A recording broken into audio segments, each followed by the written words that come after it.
く作るわ。そしてパッチコンポーネントを使ってもう1回面をハイドラッグで動かすと、こんな感じで球の中心位置をえぐられた部分も面で塞がれた状態で出力してくれるわ。瞳の位置も黒目の表面を動く点をグリグリ動かすことで。今回はグラスホッパーを使った組み方の例を紹介するのだ。前回はリング屋根とオーストリアパビリオンのリボン状のラチスを紹介したわね。今日はこの2つをやっていくのだ。これは今までのとは全然作りが違うみたいね。そうなのだ。まずはヌルヌルなのだ。これはライノセラス8から登場したサブディという要素を使って作るのだ。2つ目がヘルスケアパビリオンの方ね。こっちはこの特徴的な屋根を作っていくのだ。こっちは意外と難しくてそのままの形は今回作らないんだけど、その代わりデータ構造の練習にはいい題材になると思うのだ。ちなみに今回は複数のプラグインを使うので、あらかじめ概要欄からインストールしておいてね。今回はトリースロス、パファーフィッシュ、ランチボックスを使うのだ。それじゃあ用意ができたら早速 GH の中身を見てみるわね。それではまずはシグネチャーパビリオンのヌルヌルの方から GH を説明していくわ。このモデリングで学べることは、有機的な形状を作るためのサブ D サーフェスの作り方よ。そしてプラグインのランチボックスを使った多面体の展開のやり方も学ぶことができるのだ。その展開前後でのモデリングのマッピングの関係も学べるのだ。まず GH 全体の流れをざっくり紹介するわ。GH 全体は思っているよりはシンプルにできているかと思うわ。工程は1から8、9工程ほどになっているのだ。順番に見ていくと、まずはじめにここでベースになる立方体を作っているのだ。そして次の段階でこの立方体の上に任意の位置の点をマッピングしているわ。これは立方体をえぐるための球がどの位置になるかを決めるものなのだ。そのマッピングをするためにここでは立方体を展開した展開図を用意してるのだ。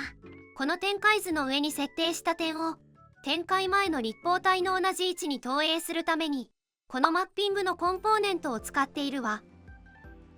それができたらこの点を中心にして球を作るのだ。これが立方体をえぐるための球になってるのだ。そしてこの球を潰したり変形するためにスケールの処理を入れてるの。次の工程ではこのえぐられた立方体の中からえぐられた曲面を取り出してるのだ。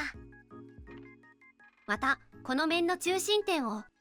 この面にギュッと押し付けた点も取ってるの。この2つを使って今度はこのえぐった面の中に黒目部分の2個目の球体を配置するための点を作ってるのだ。そしてその点を中心にして黒目の部分を配置するのだ。その後さらに瞳の部分をへこませたオブジェクトを配置してるわ。そしてこれらを合体したものを作るのだ。これを最後にサブディビジョンに変換すれば完成なのだ。これが大きな流れになるので今度は細かい流れを最初から見て解説していくわ。まずはじめに原点の位置にレクタングルを作るのだ。レクタングルの P に XY 作業平面を入れてさらに XY にドメイン値を入れるのだ。ドメインにはナンバースライダーで数字を入れてあげて片一方をマイナスにしてマイナス1000も100が最低値、スライダーの1000も100が最高値になるようなドメインを組んでるのだ。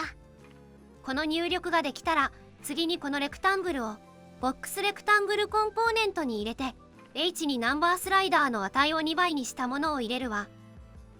ドメインの値は1000も100からマイナス1000も100で全体として見れば1点が3000の正方形になってるので立方体にするために高さをここで2倍するのだ。次に早速だけどここでランチボックスのアンロール B レックというコンポーネントを使って立方体を展開しているのだ。そしてこの展開した B レップをデコンストラクト B レップでバラバラに分解してバウンディングレクタングルコンポーネントを使ってこの展開図全体を囲むような四角形を作るわよ。この四角形のカーブを面にして球の中心点をここにマップするわ。この球の中心点はこの面の UV カーブの交点を指定することで自由に面の上を動かせる点を作れるようにしているのだ。この中心点の位置をマッピングするための入力はこの MD スライダーにつながってるのだ。この MD スライダーの値をドラッグで動かすと、こんな感じで球の中心位置をコントロールできるのだ。展開図上に設定したこの点の位置が後ほど立方体の元の位置にマッピングされる関係性になってるのだ。この点の位置はスライダーで設定したままだと元の展開図の範囲からはみ出してるので、はみ出した位置に点ができてしまうと立方体から離れた位置に球の中心が来ることになってしまうから、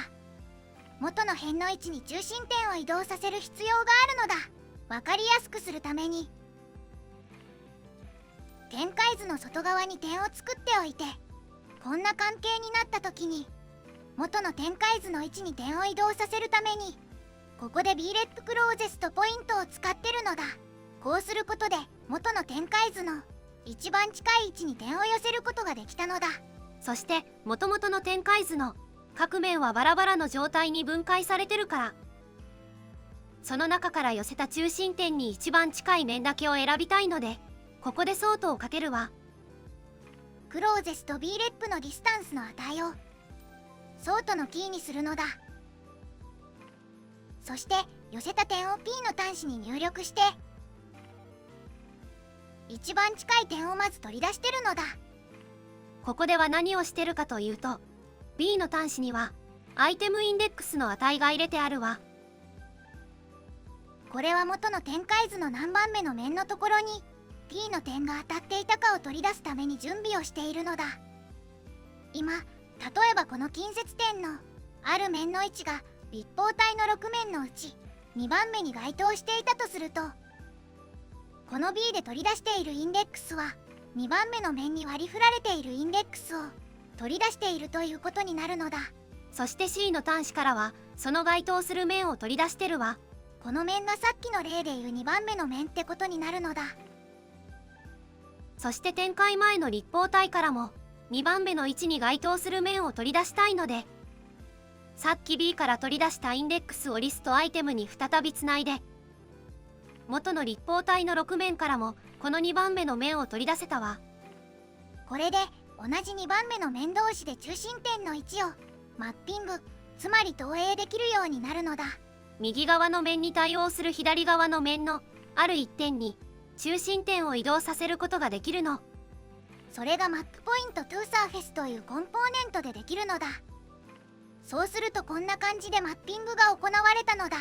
この面に対してこの点がある位置を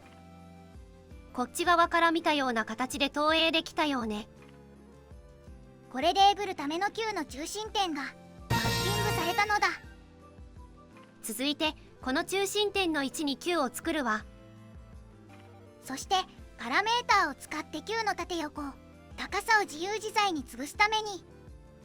スケール NU というコンポーネントを後ろにつないでるのだ。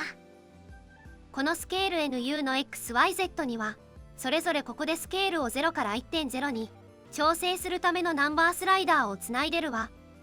この値を変えてみるとえぐるための球の大きさを XYZ 方向に自由に調整できるのだ。完成形のプレビューを表示するとこんな感じでえぐられる部分の大きさを変形することができるのだ。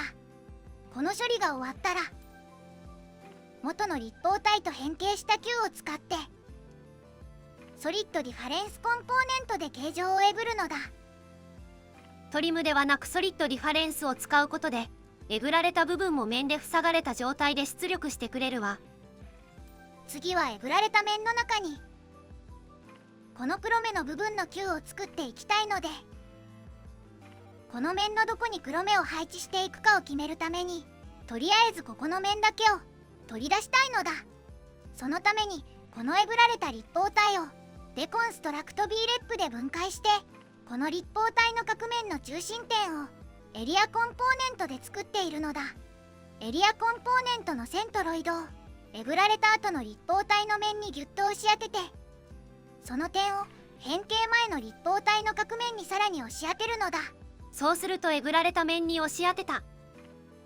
この中心点だけは立方体の面に再度押し当てられるときに他の点に比べてその距離が大きくなってしまうことがわかるわ。その性質を利用してここで距離を使ってソートを行うのだ。このソートから出ている K の値をパネルで見てみると、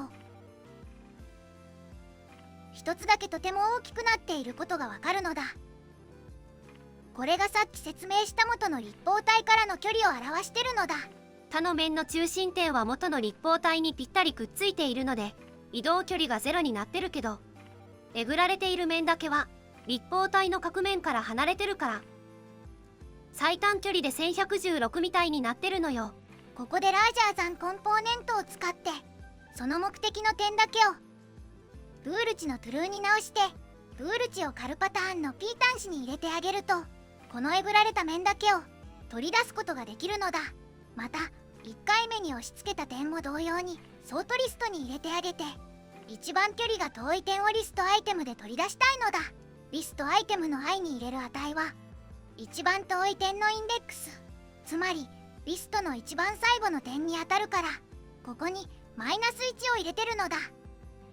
次にさっき取得したこのえぐった面から一旦外周のカーブを取り出して、さらに別でこの面上にコンタラインを作って、そこに点を多く作るわ。そしてパッチコンポーネントを使ってもう1回面を貼り直していくのだ。これはなぜかというと、今はたまたまそうなってないんだけど、例えば MD スライダーの値がさっきは左上側に設定していたのが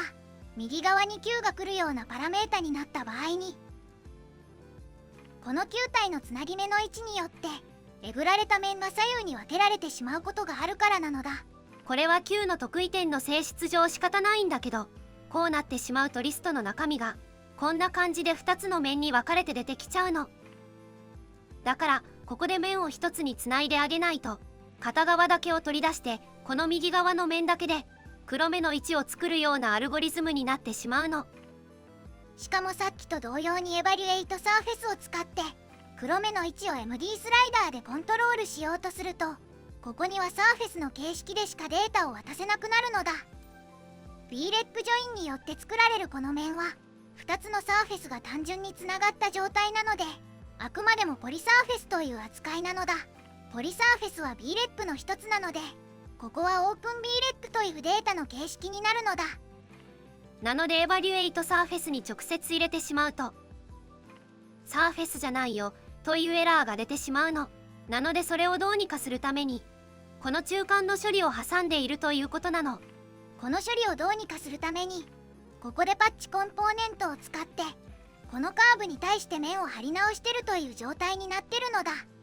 このパッチで貼る際にガイドとして大量の点があった方が形状を元の形に寄せるために有利だから、ここでコンターを使って点を大量に作ってるの。この点とこの外形線を元にパッチで面を貼ると、かなり元の状態に近しい面を作ることができるのだ。ただしこの面の形状は元の形状から結構崩れてるので、端のエッジも全然合っていないから、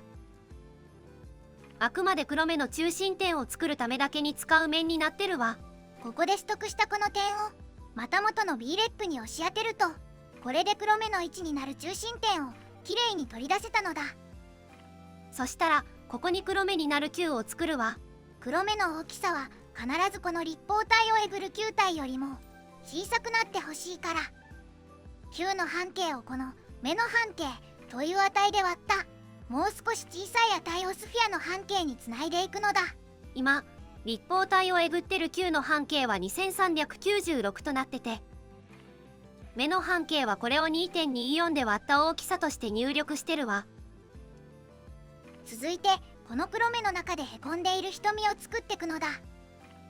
これも同様にエバリュエイトサーフェスでこれまでと同じように位置を決めてあげるのだ。これもスライダーで動くようにしてるわ。そしてこれとは別にここでストリームフィルターで分岐をさせてるんだけど、これは瞳の位置を動かしたい場合と動かしたくない場合で処理を分岐できるようにしてるのよ。ちょっと説明が前後してしまったけど、今はこの瞳の位置を決めるためのモードはえぐるための球の中心点に自動で視線が合うような設定にしてるの。なので MD スライダーを動かすと自動的に瞳の位置が球の中心を向くように回転するような仕様になってるのだ。こうしたくない場合に、例えば中心点の位置はここだけど黒目の位置を別の位置に寄せて瞳の方向も別方向に向けたい場合に、この2つのトグルをオンにして違うモードに切り分けられるように今回は設定してるのだ。ここをトゥルーにすると、この下の2つの MD スライダーの値を使って黒目の位置と瞳の角度を決めることができるわ。黒目の位置をこのように動かして、瞳の位置も黒目の表面を動く点をブリブリ動かすことで自動で決められるのだ。これ以外の瞳の位置を自動で決めるための処理も一旦説明するわね。瞳の位置を球の中心にずっと固定しておくためには、まず球の中心点が必要ね。そして事前にここで作っておいたこのえぶった面の重心をこの面に押し付けた点を2個目に使うのだ。この2点間を線で結んであげることで、これが自動で球の中心を追尾する場合の瞳の角度の軸になるのだ。瞳の中心部分は黒目の球とこの線が通過する交点の部分を B レッグカーブコンポーネントで拾って、そこを中心にして黒目から瞳をえぐり出すための球を作って、ソリッドディファレンスを使った瞳が作られてるのだ。そしてこの瞳とえぐられた立方体の2つの図形をユニオンすることで最終的なこの目の形ができてるわ。今のままでは黒目の位置がかなり端っこにあって、こんな感じで黒目がはみ出してしまってるわ。なので最後にこの黒目の図形を元の削る前の立方体でブーリアンしてあげる必要があるわね。なのでここでソリッドインターセクションコンポーネントを使って、ここに瞳を開けた黒目と削るための立方体を入れてあげると、この両方の図形が重なり合った部分だけが残るようにできたのだ。こんな感じではみ出た部分を削れるコンポーネントになってるの。ここまでできたら、この最終的な2つの形状をマージして最後にソリッドユニオンコンポーネントで一体化するのだ。これで B レップ状態での最終的な形状は完成よ。ベイクしてみてみると、まだエッジがカクカクしていて、ヌルヌル特有のこのような有機的な形状になってないから、その処理をこれからやってくのだ。最終的な処理はこのサブディフロムメッシュというコンポーネントで行うわ。これはメッシュ形状をサブディに変換するためのコンポーネントになってるから、 B レップをまずはメッシュに変換してあげる必要があるのだ。 B レップをメッシュに変換する一番簡単な方法がメッシュ B レップコンポーネントなのだ。これの B にさっき作った B レップを入力して、 S はメッシュ化の設定を入れる必要があるから、ここにはとりあえずセッティングのクオリティが簡単に済むようなセッティングのスムースを入力してあげるわ。これでメッシュ化ができたのだ。ベイクするとメッシュ状態ではこんな感じになってるわ。 B レップがカクカクしたメッシュに変換されたのだ。このままのメッシュでは三角形のメッシュフェイスがたくさん入っているので、一旦クワッドリメッシュコンポーネントを使ってこのフェイスが四角形になるように一応整えておくわ。リメッシュの G にさっきのメッシュを入れてあげて、 C はガイドになるカーブだから、これには B レップエッジズを使って立方体の外形線を入れてるわ。これでリメッシュするとこんな感じにフェイスの形状が四角っぽくなるのだ。このメッシュをサブディに入れるとメッシュの角が丸まった形状が取り出せたわね。ここまでに設定してきたいろいろな値を左側に置いてきた MD スライダーの方で調整してるから、右側に最後の出力を置いておくよりは左側にぐっと引っ張ってあげて、ここにベイクするためのコンポーネントを置いておくのだ。そうしておくと MD スライダーでここを変化させても、ベイクするために画面の右まで遠くに行かなくてもベイクがしやすくなるわ。それでは結果をベイクしてみるのだ。こんな結果ができたのだ。目の位置や立方体の大きさ、えぐる球の形状を自由に変化させることでいろいろなバリエーションを作れるから、ぜひこの方法は試してみてほしいわね。サブディに関しては建築物で使う機会があまりないけど、ヌルヌルはかなりこの曲面がぬるっとした状態が特徴的な作品になっているので、ぜひこれを機会に使ってみてほしいのだ。それでは今日はここまでなのだ。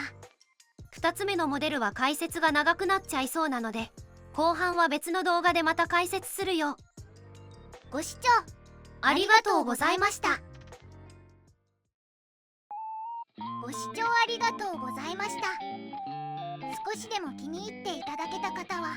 ぜひグッドボタン、チャンネル登録お願いします。